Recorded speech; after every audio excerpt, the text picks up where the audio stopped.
Welcome back to Dear Creator. I have Kayla Dean here, who is a copywriter and messaging strategist. Thank you so much for being on the podcast. I'm so excited. Yay. Yeah, we were just talking about how Kayla's in Florida and just getting into the weather, just the different color palettes of the trees and the sky and just all the nature. Does being in a certain environment typically like inspire you in your work or in your creativity? Oh, definitely.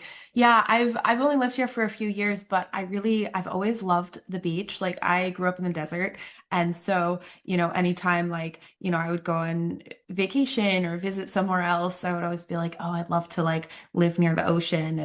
And now I Mhm. do, and anytime I go to the beach, I just feel like so peaceful and like such a sense of calm, and I feel like I think of things that I wouldn't think of anywhere else. It just like inspires me and gives me ideas, and it just kind of Mhm. like quiets all the noise in my head.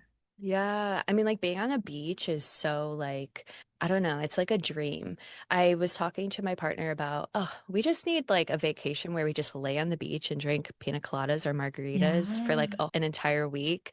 But we're such like, we're in like the work hustle mode right now. So I don't know if we'd be able to sit still for very long. But when you do get to like sit still for a little while, I feel like so much comes up. Like you might be like very calm, but like you said, you think of things that maybe you wouldn't think about. And I'm curious if you were feeling a little bit more inspired or creative in Florida versus being in the desert. Like, Yeah, I absolutely do. Like I do feel really inspired by the nature here and like the variance of the weather. Um yeah, like yeah, growing up in Las Vegas, like there's really it's so funny it doesn't rain a lot. There's something called the rain shadow effect. Like rain will look like it's coming over from California and then it's like, "Oh, just kidding. We're not going to rain." And it just sort of like blows right over, which Mhm. is always like so funny. So I always grew up really liking rain and not really seeing enough of it. And I definitely get my fill of rain here.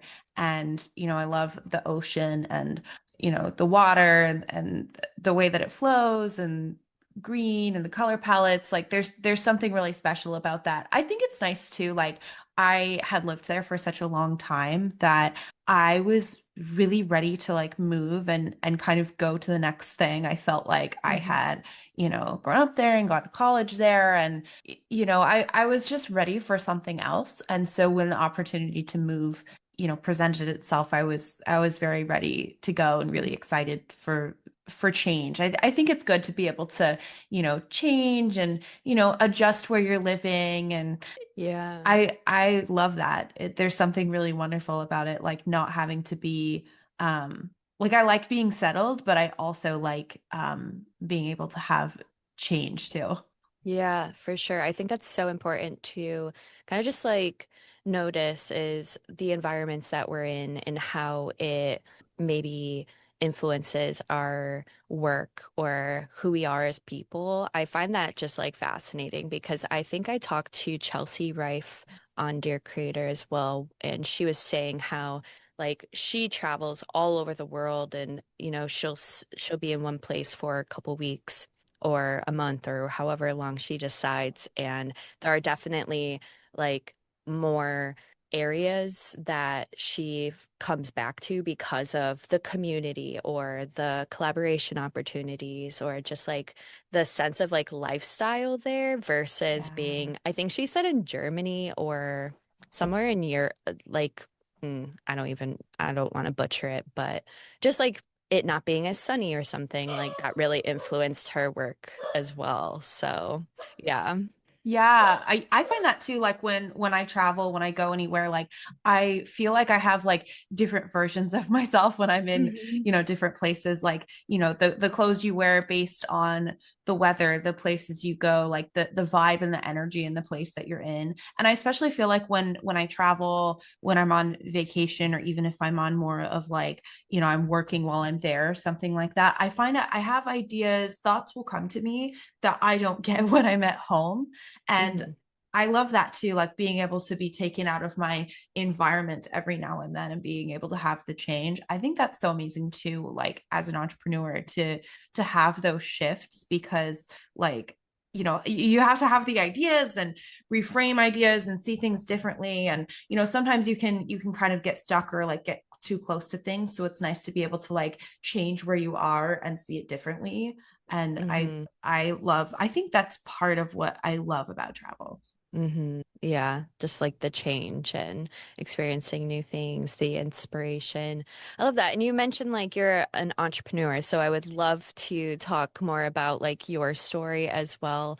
As a copywriter, I'd just love to hear about your perspective around AI because I feel like copywriters definitely have a like stance on using AI in your business, in your copy, on your website, in your content and marketing. Are you pro AI or anti AI? Oh, definitely anti.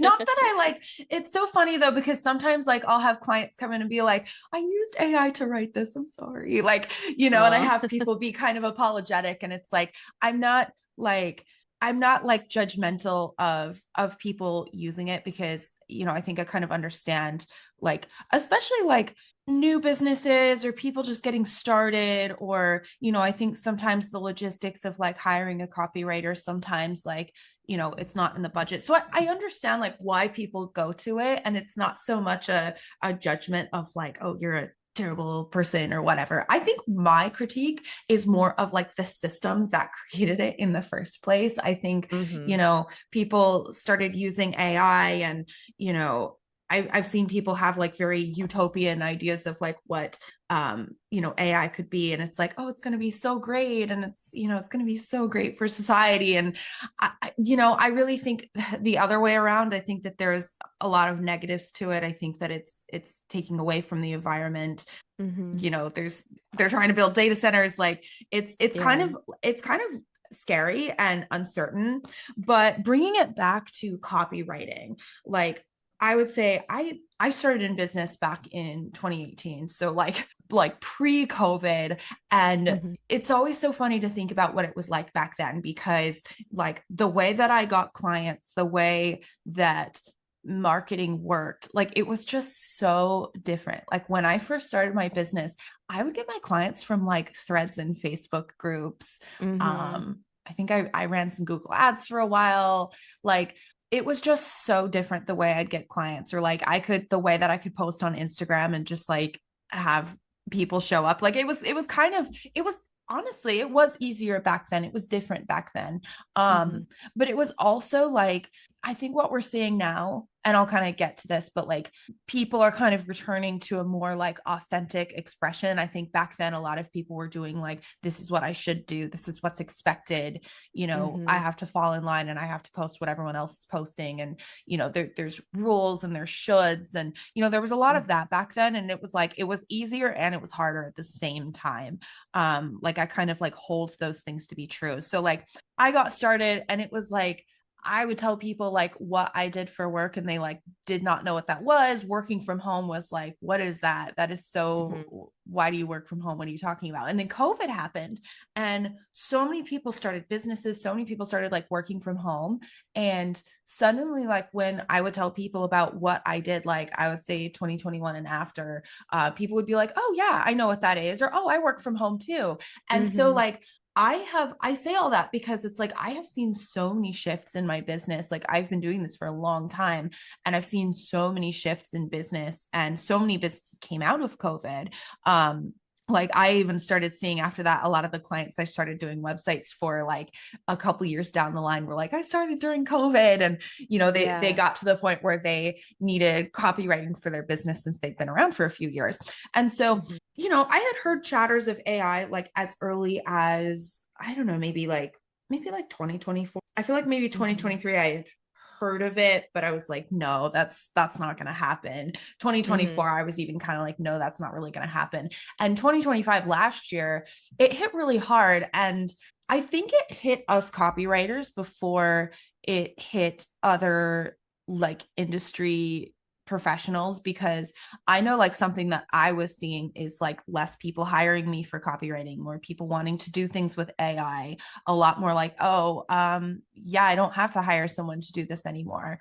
And I mean, it was kind of concerning because, I was sitting here thinking like, is my industry still going to exist? Is this still going to be a thing? Are we just going to like wipe out all writers and suddenly everything's going to be AI? And genuinely, that was really depressing to me. And I think it was depressing to a lot of Hmm. people. And I think, like you were saying, like copywriters have a real stance on it. I think it's because a lot of us like get into this industry because we love words, we love storytelling, we love expression.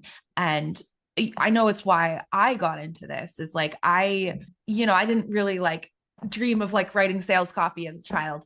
I Hmm. dreamed of like being a storyteller and being, being an author.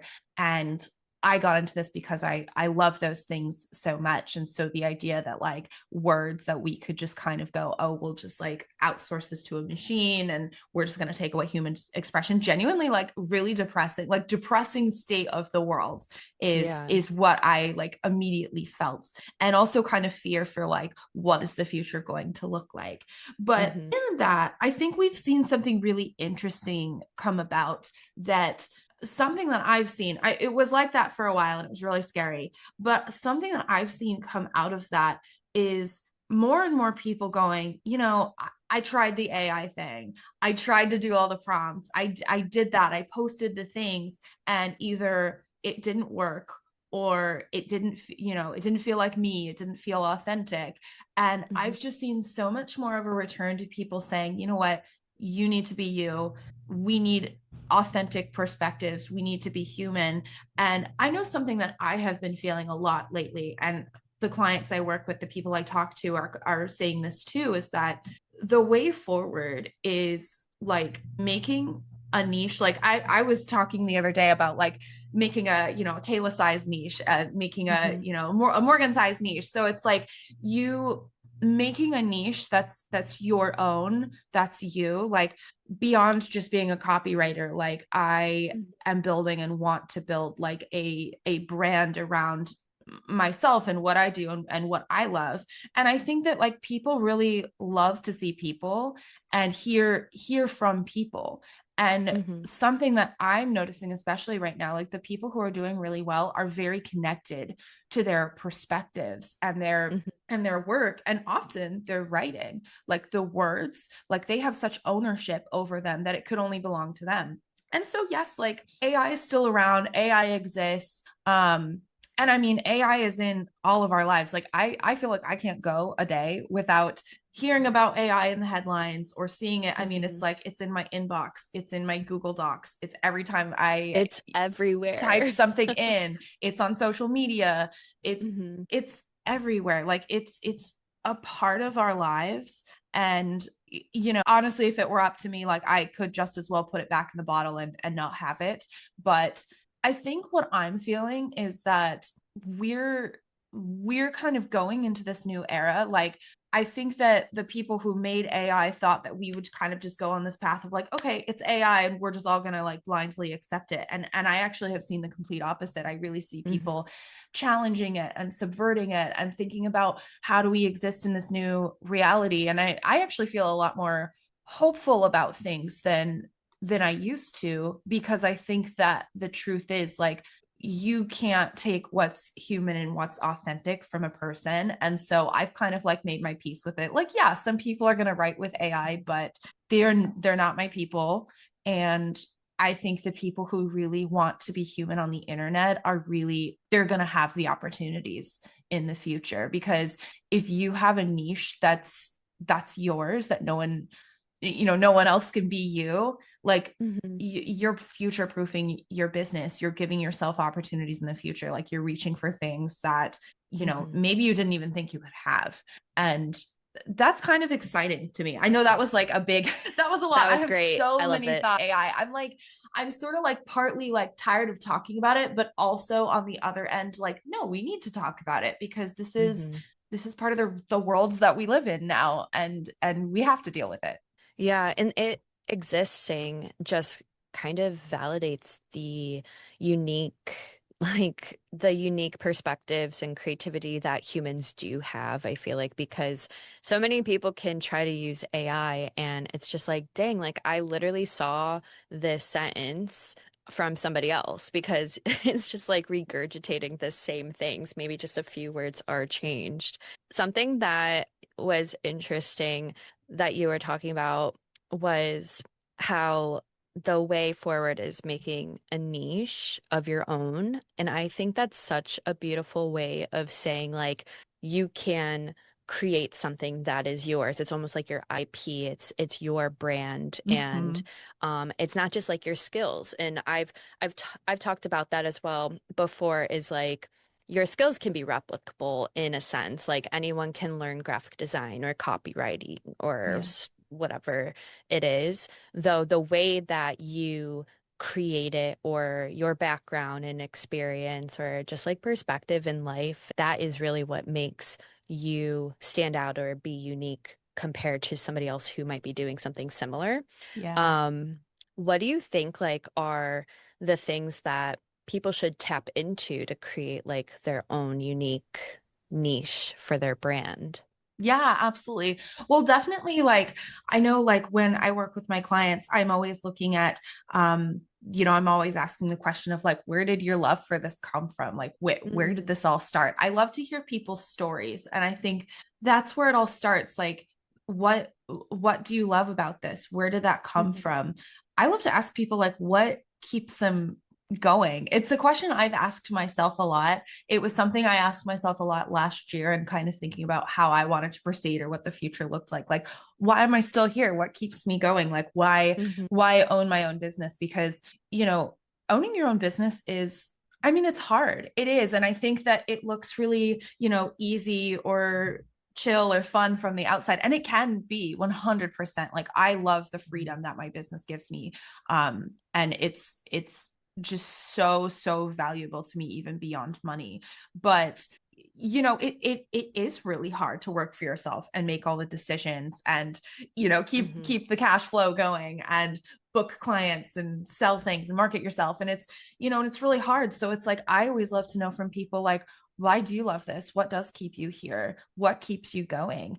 And also looking to those stories in the past, like sometimes people will have like, anecdotes from like, their childhood or their teen years or mhm, college. I mean, it's different for everyone, or like careers that they came from. Like, I think something really cool about, if you're in the online creative space or, just own any kind of small business, like there's no one path in, and everyone mhm. kind of has their own story. Like, Yeah. some people went to, you might have a designer like, oh, I went to design school and I learned this super professionally and then I came out, and then you might have people that's like, I did 5 different careers before this and I'm self-taught and I just kind of came into this, Mhm, or the person that discovered a passion just as a, like a side hustle or something like that, and then they decided they mhm, really loved it. So it's really cool. Or like the person that like left their toxic corporate job because you know it was soul sucking, and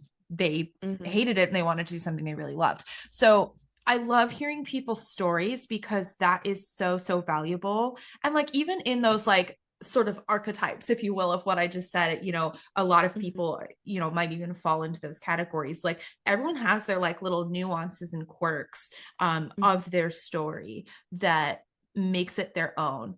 And I think going to like the passions of like what do you love, what do you enjoy, what is meaningful for you. Like for example, for me, what brought me into copywriting was because I loved reading and books, and I always dreamed of like being an author as a child, and I majored in English, and I really brought all of that to like what I do as a copywriter. Like I've heard people say before, like a copywriter is a salesperson. And I'm just like, I don't really agree with that because, okay, yes, our job is to like write words that sell, but I also see myself as like a storyteller and, mhm, someone who does beautiful things with words. I think that's really important too. So, we can bring in these like different pieces of ourselves into our business. And in fact, it's really good when you do because people want to know people, people want to hire people. And I mhm, mean, it's like you said, like there are so many people out there who do design or copy or coaching or, strategy or like photography, whatever it is. But people will hire you because you're you. I mean, I've had it happen. I've had clients who have had this happen. I have friends who have had this happen. And like that's your niche. Like that's kind of what makes your business work. Yeah, for sure. And it's like when somebody goes to like if they have like a few different graphic designers that they're looking at or copywriters, it's like what would make them want to work with them or connect with them. And I love how you mentioned like storytelling because I feel like that is what is now starting to be like the thing that separates certain people or like makes them stand out a little bit more in brand building and awareness because you said that you like started your business around like 2018.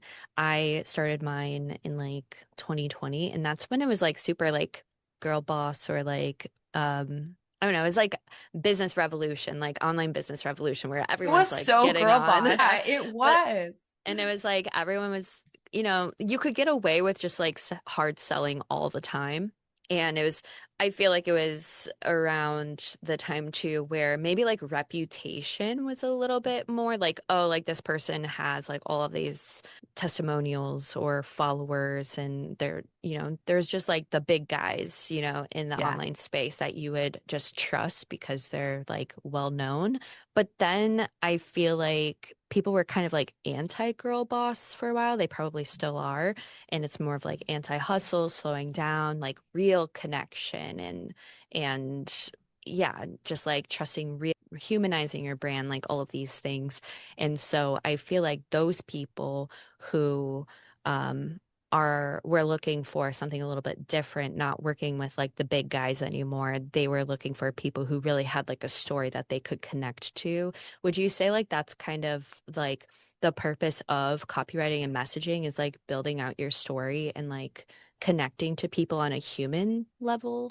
Oh, 100%. Yeah, I feel like that's such a good way to put it too, because it's like I'm always saying it's not just words on the page. Like I really do believe Hmm. in like I love a beautifully written, sales page or a beautifully written, about page bio, but yeah, it is about that human connection. And, I think that's why, me and like so many other people like saw people kind of like try AI and kind of do that, which I think is like normal. I think people are also very curious about it and wanted to see what it could do or how it could work. And I Hmm. mean, like the things that I use AI for are like, you know call transcriptions and Yeah. summaries and like that kind of thing.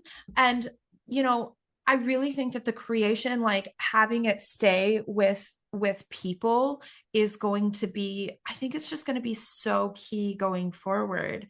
um yeah, and it is all about that connection piece, because I think too, like you mentioned, copy and messaging, like messaging being like the heart and the meaning and kind of the meat behind the words, Hmm. that really has to come first before the copy. Like if you kind of like don't have anything to say, or you're not really sure, or you might have something to say but you're not really sure how to say it or like how that kind of plays out, messaging helps you like hone and build that, so then the things that you write after that feel really clear, and they have a Hmm. stake and a purpose, and it does all come back to that connection piece. Hmm. For anyone who doesn't know what messaging is and like the difference between copywriting, can you just like quickly explain that for them? Yeah, so I'll kind of like tell you more about like how I do this with my clients. Like, so for Okay. example, like when I have someone come in who wants to work with me on website copywriting, and that's like my most popular, most booked, like that's what I work on with pretty much everyone. We are doing the messaging strategy beforehand. So a big part of that I really love to do is voice of customer research. So I'm really looking closely at, and that's like one piece of messaging. I'll kind of like tease it all out. But like Mm-hmm. one of the things that I really love to do is like interviewing, past clients, surveying, social listening, like looking what people are saying and how they're talking about their problems, going through testimonials. Like I just did something last week where I went through my clients like dozens and dozens of testimonials and really like kind of teased out like how are they talking about their problem, like before they worked with you, what was it like during the process, what was it like what was the outcome and the transformation after working with you, and really going through in their own words, like how are they saying this in their specific words. Mm-hmm. And it's teasing out who your ideal client is, like not only like who are they, and this is something like I always hate the like fake, like they shop at Anthropologie, they drink Yeah. Starbucks, they have 2.5 kids in the suburbs. Like I really don't like those personas because they're just like not really based on anything. I love to It's ask my basic, clients, right? yeah, they're kind of basic. And it's like, who cares where they shop? Like, that doesn't tell me anything about how they talk about their problems and what are they worried about and where's the urgency? Why do they need to buy this right now? Like, Hmm. what's going on in their life that kind of brought them here? Like, those are the things that we really need to know. And so, it's not so much like ideal client personas that I work on with my clients, but it's really like, Hmm. who are the real people you're working with? What are they really struggling with? How can we really help them? How are they actually talking about their problems? And then we're teasing out things like positioning. So, how are you positioned and standing out in the market? How are we bringing together the threads of your story? And Hmm. not only like how it's phrased, but also like the points that we choose to include, your talking points and conversations, like not only on your website, but also like in your marketing. Like, what are those things that you're going to go out and talk about and really own that are going to be yours? Hmm. And what is your tone of voice? How do you speak as a brand? What is you, what is not you? So all of these Hmm. different pieces are part of that strategy. Or if we have offers, we're kind of thinking about going down to the nuts and bolts of not only like what is it and what's included, but also like why do they need this in their life right now? um Urgency is a big deal because we really do want to think about why is it they need this now. Hmm. Because if they can't see why they need it now, they're just not gonna bother. So Yeah. so that piece happens before copy so that the words that are landing on the page, the structure of your actual website copy is just landing like we know exactly how they are talking about the problems and solutions, and we can target that in like a really empathy driven kind of way. um Hmm. so there's so much that goes into copywriting. Hmm. And empathy is like a uniquely human thing too. So AI can kind of approximate, like I've played with it a lot, but it never gets to the real nuance of a person and their story and what patterns exist that it can't see. Yeah, AI is so surface level. And it sucks too because I know, like, from my own experience, I've definitely outsourced AI for validation or like copywriting ideas and stuff like that. But I've always come back to the real creativity that I could bring to the table. And I've really had to like just learn the self-trust to Yeah.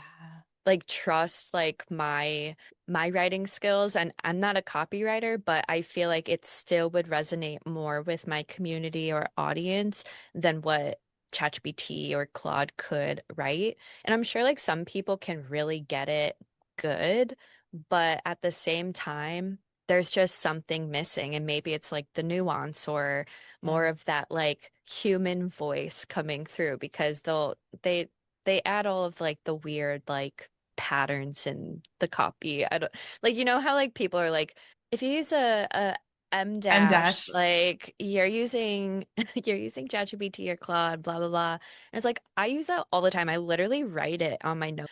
But I love M dashes. yeah, I I still mean use them. aesthetic. They're cute. But also like isn't it supposed to be like, oh, this is like how you read it? Like is that why they use the M dash? I know we're like getting into the technical aspects. I like the M dash because I think it creates like a unique, like when I'm writing, I'm always thinking about like the cadence and the flow of the words. I'm thinking about, short sentences and long sentences. And, when I have paragraphs, I'm thinking about, I don't want the same like word or something to be starting the paragraph. And I'm thinking about kind of driving an idea down the page, like having each word kind of carry a sense of momentum so that Mhm. like your copy, like, because the whole point is like it's kind of moving something forward. We don't kind of want to circle around. And I think I really like the M dash because there's something about the way it moves a sentence, like it moves an idea forward, or you can like add an idea at the end or deepen something you said before. Like I'm not getting too much like into like the grammatical reason, but that's something that I personally really love about it. It's something I use a lot. It's something I still use. Like there are times here or there where I go, okay, maybe I won't use that M dash. Like maybe that would read to AI, but I Mhm. still really love them. And I feel like most of the people I talk to still really love them. And I think that like honestly for me, I'm really clear about my stance on AI and my thoughts. And if someone still thinks this is AI, like that's their Yeah. problem. Like I'm not gonna worry about it too much Mhm. because I just really love M dashes. Yeah, that's so interesting how you were talking about like, someone might think that this is AI. I wonder if it's are like, I don't know if protective of their work is the right word, but it's like they don't want their work to look like AI. So like, are they doing extra things in their process to make sure that, I don't know, like that's so interesting to me. Um, Yeah, I yeah. mean, I think that like I don't know what other people are doing, but like I know for me, like I I don't worry about it too much because I know that it's coming from me and like I know that I have like tried and true like strategies for the way that like I approach writing for like my business and for my clients. So I don't worry about it too much. But there, I mean, there are moments where I go, oh, AI does say that a lot. I probably won't say it this way. Like, sometimes it'll be like, it's Interesting. not to that. Sometimes I still do that and Yeah. I go, no, okay, I probably can't say that. Um, Hmm. but yeah, something I've noticed with AI, it's so funny. I noticed it tends to be really repetitive. I've audited people's websites that use AI, and I noticed a lot of like statements on there that kind of like they like sound very nice, but they're like if you actually interrogate the meaning, it's sort of like fluffy and meaningless. And I think that's Hmm. what I mean about like I love wordsmithing. I love something like sounding really nice, but if there isn't like it's like I was saying about that messaging, if there isn't sort of like a like meat or like a substance behind the words, it's very easy for something to just sound like a bunch of nothing and Hmm. just sort of sound like it's nice, it's on your website, technically words are there, but they're not driving a point forward, they're not creating momentum. And that, I mean, that's what writing is meant to do. Yeah, yeah. It's so interesting. I would really love to ask you about how your business like evolved after AI became like really popular. I know like we talked a bit about how it was when you started and you marketed in like Facebook groups or like you got referrals and stuff like that. So what like how has the rise of AI like shaped your business? And what choices did you make to like move through like with it instead of like allowing it to take over?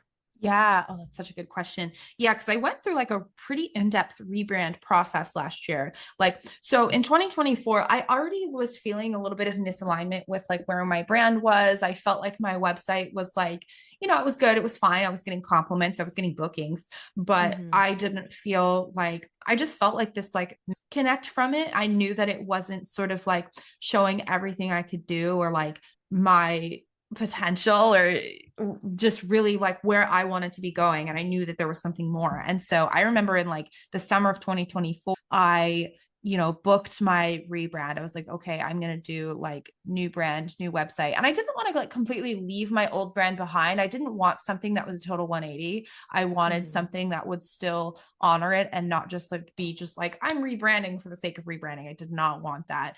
Yeah. And I didn't even really go in going like, I'm going to change my whole brand. It just sort of like grew as those kind of projects always tend to grow. Like you go, I'm just going Hmm. to do a quick little baby refresh, and then it becomes this whole thing. And that's kind of what happened with me. And so I was going, okay, I need to like write the website copy before my designers can do anything. And that's me. I'm the copywriter. And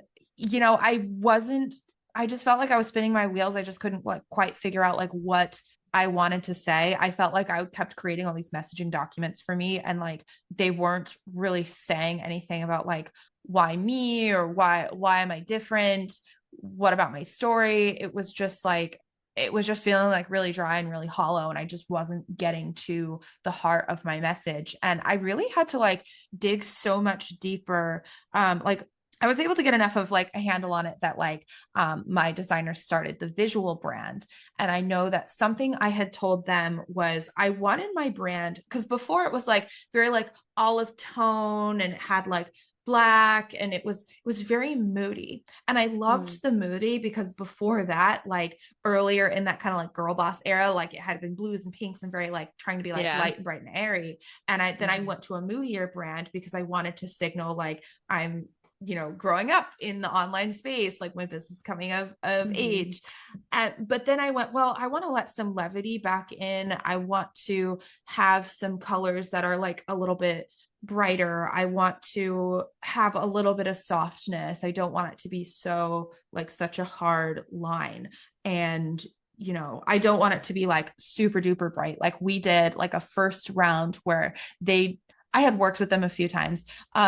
Previously. And so they did something like the first round was like really, really different from anything I'd done before. And it was like very, very bright and super, super colorful. And I was like, I really don't think this is my brand. I don't think it's like this really like super bright, colorful. And we actually ended up bringing it back. And I went, I really want to honor the old brand. I want to like bridge the worlds. And so we landed on something like my like primary logo is literally like pretty much the same logo I had before, but like it's like in a different typeface. Like the letters lean together in like the same exact way. And like we had some like different marks, but some of them were just like updates of what was before or like trading in colors. So it ended up being like a very like organically landing on something that brought the worlds together. And I really loved it and I saw it and I went like this is a brand I'm going to have for a long time because Mm. this finally brings together like the levity and the brightness with like the moodiness and the gravity I want it to have. And Yeah. so I knew that I needed the messaging to be able to really align with that as well. And I really had to go so much deeper to like what are my stories, what do I really want to say, and I really wanted to pull through that like literary lens and perspective more because that was like what I named my business after years ago and I wasn't really owning it, and I wanted to own that and bring that through so much more. And so it was a whole big like rewriting my entire website, really thinking about which offers I wanted to have. And it's funny, I thought I would come out of this with like, oh, like maybe I'm not going to do website copy anymore. And it's so funny because like my most popular packages are still the same ones that I was doing before That AI. sounds It's really like that's relatable to me, like for sure. Yeah, because I thought, oh, like I'll have to come up with totally different things. I'm not going to be able to do these packages anymore. And it's like, no, people actually still book me for the same things they were booking me for 2 years ago. Um, Yeah. but I think that the way that I talked about it had to completely change. And Hmm. that's where that messaging piece came in. I had to completely reframe how I was talking about it because, like, the industry had changed, trust recession had happened, AI had Yeah. happened, and I mean, so much crazy stuff happening in the world too that it's just like I had to sort of upgrade how I was approaching it in my Mm. messaging. And once I came out with my new website and I really started owning that brand, like I really started seeing people come back and I really saw like the power of like that branding and that strategy and all of that Mm. work you do that you put in behind the scenes and you kind of think like is this going to be worth it, is anyone going to care? And yeah, they actually they do care. And when Hmm. people find my website now, I have them go, I really loved your website, I really connected with what it said, this really resonated with me. And I mean that's exactly what you want. And Hmm. if you're having that like misalignment in your brand, it probably does come back to the messaging. Like, you know, Hmm. I think something I see in people a lot is they'll be like, and I mean, these things have their time and place. It might be like, oh, I need to change my logo, or oh, I need to like post more videos on Instagram, or I need to make a new offer, or I'm too expensive, or something like that. And it's like, yeah, maybe, I don't know, maybe all those things have sort of their time and place to kind of talk about those things, but it can also really come down to like an inherent misalignment with like how Yeah. you are talking about it.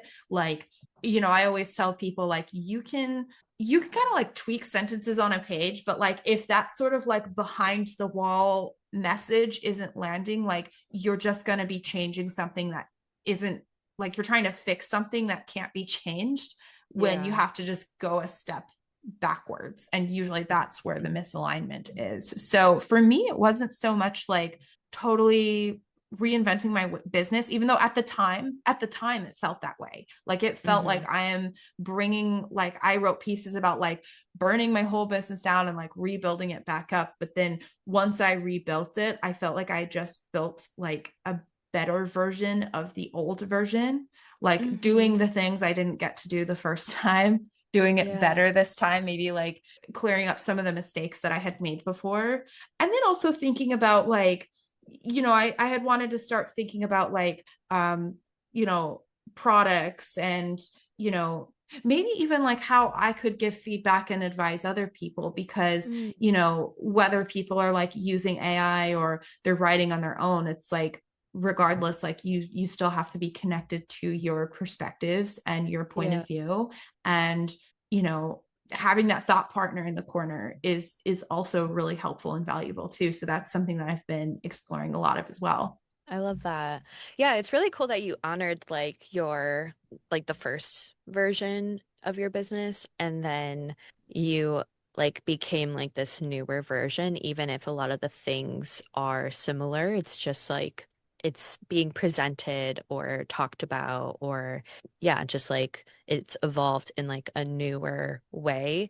And I always talk about how like when like I talk a lot about like soft pivoting and that's more of like a low risk, intentional, gradual, sustainable shift at like going from who you were, who you're becoming. And it sounds like you kind of did that. I feel like whenever we go through like a rebrand or we're like going through a pivot, like there are like some things that maybe you release or you archive, like you're not really interested in doing it anymore, but it's sometimes just like full circle. Like it's for me, it's always full circle Yeah. whenever I go through a pivot. And sometimes I think we just like need to explore, experiment, and see what we want and like see what the options are. Maybe even just do like cross elimination type thing where we're like, this is for me, this isn't for me. But something that was really interesting that you mentioned was how like you listed that, sometimes people think, oh, it's the offers that aren't working or the pricing that's not working or the website that's not working. But I feel like when you experiment with like your messaging, like it can tell you a lot about your people, like how you naturally communicate things.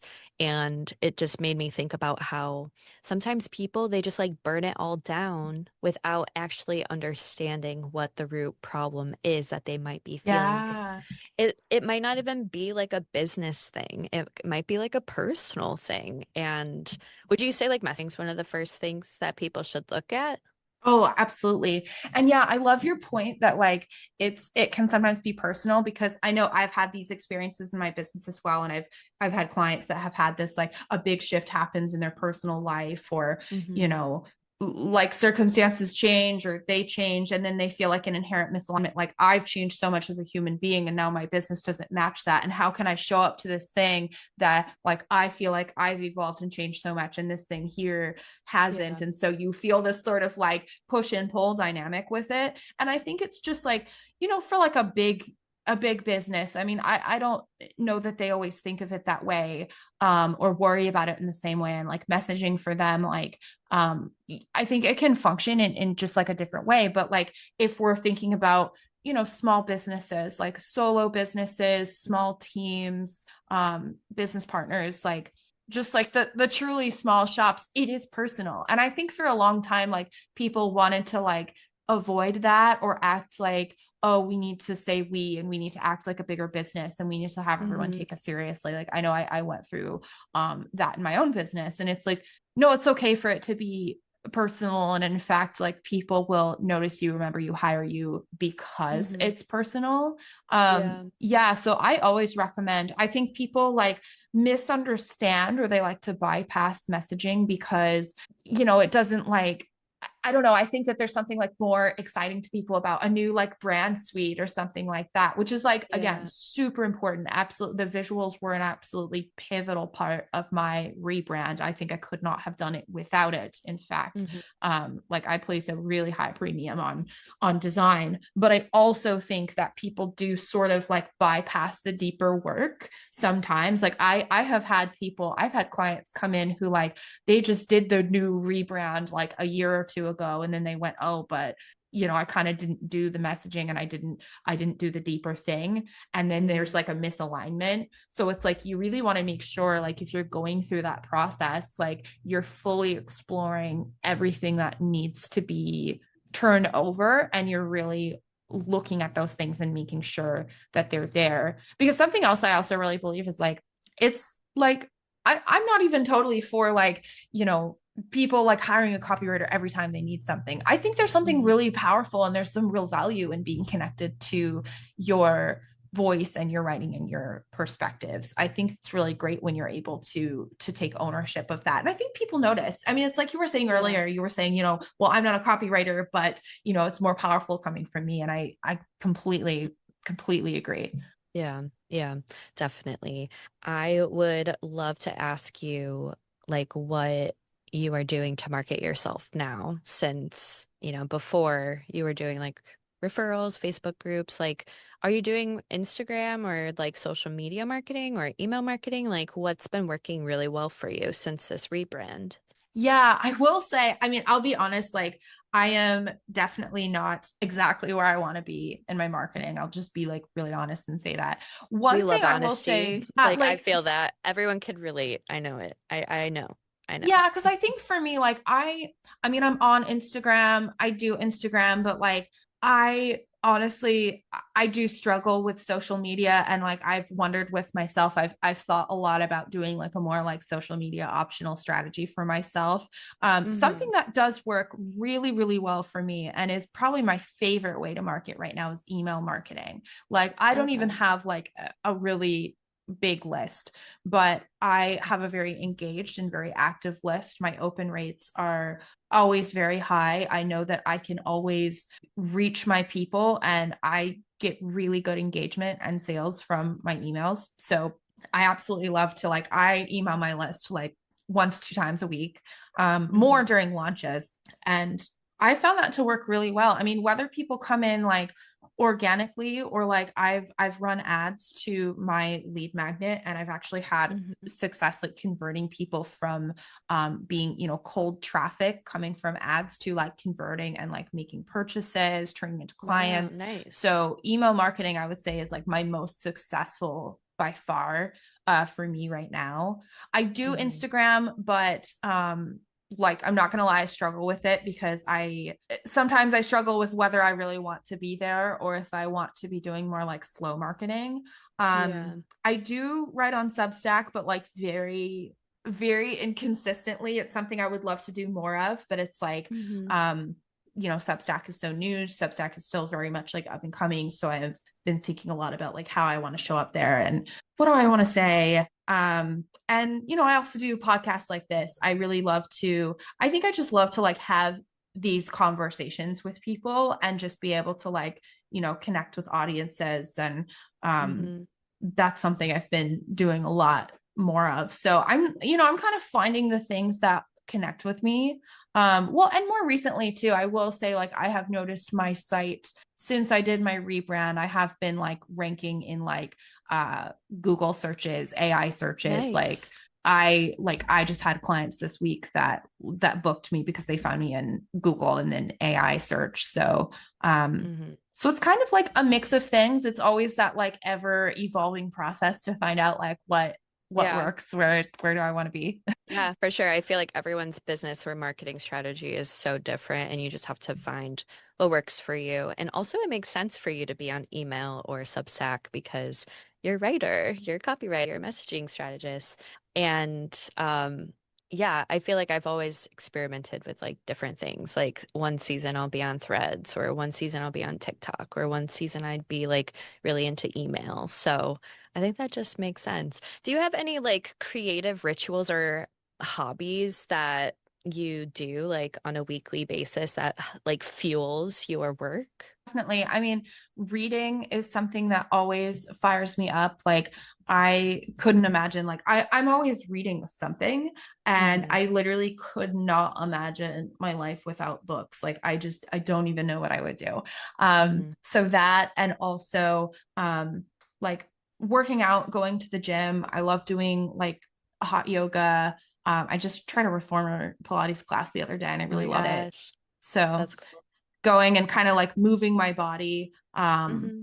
is something that's really great, because I think that like working from home, like I know earlier in my business, like I would have days where like I would just like barely get up and barely go out of the house, and um I really realized the importance of like you need to get up and move and be Yeah. active and move your body. So that's something that I always place an importance on. And then also like I always, even if I'm like at home a lot during the week because I work from home, I Hmm. always try to like go, go out to a coffee shop when I can to like, have a change of scenery, or, go out and explore, do something fun on the weekend.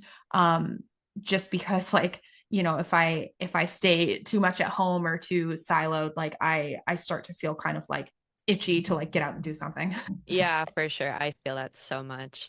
Well, this was an amazing conversation. I feel like it was very valuable and like I love your perspective on AI and just like embedding more storytelling into your brand, building that like unique niche. Where can everybody find you, connect with you, work with you? Like, is there anything that you're selling currently?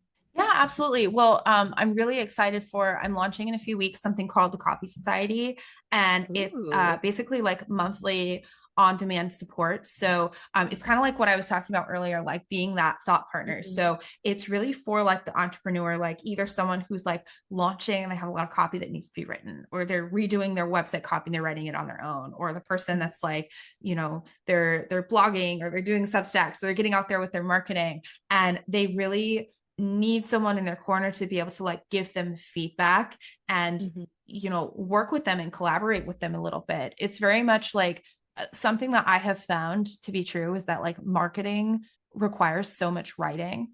I think that's why Mhm. people use AI to kind of replace the writing, because it's hard and it takes time, Yeah. and it's honestly, who wouldn't want a shortcut? Because, No, it yeah. is actually quite time consuming to be able to get to the right thing. So I get it.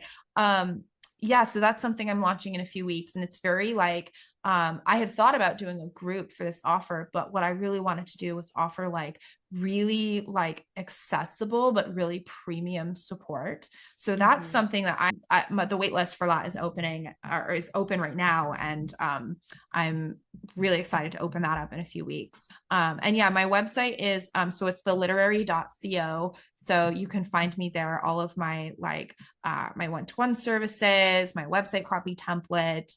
I have a workshop on there. I've got some free things. So lots of cool stuff to go check out there. And then you can join my email list from there. And then also I'm on Instagram and Threads at theliterary.co. Amazing. Yeah, everybody needs to go check out Kayla. Like, I feel like you just have like a very like expressive and poetic like touch to like everything that you create. Thank you. And I feel like people really need that in their brands because some brands out there are very plain bagel and stale. I need to like add some Kayla and creativity into it. So I hope everyone goes and connects with you. Thank you so much for being on Dear Creator and just sharing your story and all of the value you provide. Thank you, Morgan. This was amazing.